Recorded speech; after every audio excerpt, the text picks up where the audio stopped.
ಪ್ರತಿ ಕುಟುಂಬವನ್ನು ಕಾಡ್ತಿರೋ ಅತಿ ದೊಡ್ಡ ಯಕ್ಷ ಪ್ರಶ್ನೆ ಈ ಬಿಜೆಪಿ ಸರ್ಕಾರ ಸೆಂಟ್ರಲಲ್ಲಿ ಬಂದಾಗಿಂದ ಈಗ LPG ಗ್ಯಾಸ್ ಸಿಲಿಂಡರ್ ಹೈಕ್ ಮಾಡಿದ್ದಾರೆ.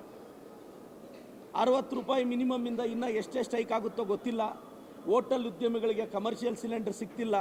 ಪೆಟ್ರೋಲ್ ಡೀಸೆಲ್ ಯಾವಾಗ ಹೈಕ್ ಆಗುತ್ತೋ ಗೊತ್ತಿಲ್ಲ. ಯಾಕೆಂದರೆ ಇಂಡಿಯಾ ಪಾಕಿಸ್ತಾನ್ ವಾರ್ ನಿಲ್ಲಿಸೋಕ್ಕೆ ನಮ್ಮ ಪ್ರಧಾನಿಗಳಿಂದ ಆಗ್ತಿಲ್ಲ.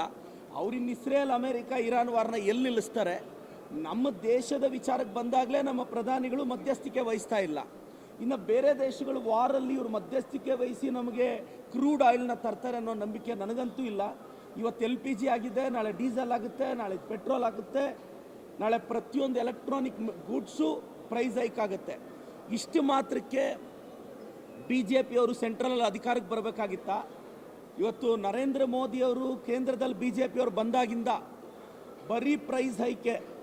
ಜನಸಾಮಾನ್ಯರು ಒಂದು ಯೋಚನೆ ಮಾಡಬೇಕು, ನೀವು BJPಗೆ ಮತ ಕೊಟ್ಟಕ್ಕೆ ಅವ್ರು ಕೊಡ್ತಾ ಇರೋ ನಿಮ್ಮ ಕೃತಜ್ಞತೆ.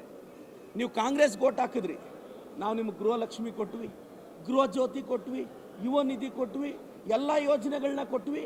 ನೀವು BJPಗೆ ಓಟ್ ಹಾಕಿದ್ದಕ್ಕೆ ಅವ್ರು ಏನು ಕೊಡ್ತಿದ್ದಾರೆ? ಸಿಲಿಂಡರ್ ಮೇಲೆ ಪ್ರೈಸ್ ರೈಸ್ ಮಾಡ್ತಾ ಇದ್ದಾರೆ. ಸೊ ಈ BJP ದೇಶಕ್ಕೆ ನಾಡಿಗೆ ಮಾರಕ ಅನ್ನೋದು ನನ್ನ ಅಭಿಪ್ರಾಯ ಸರ್. Thank you sir.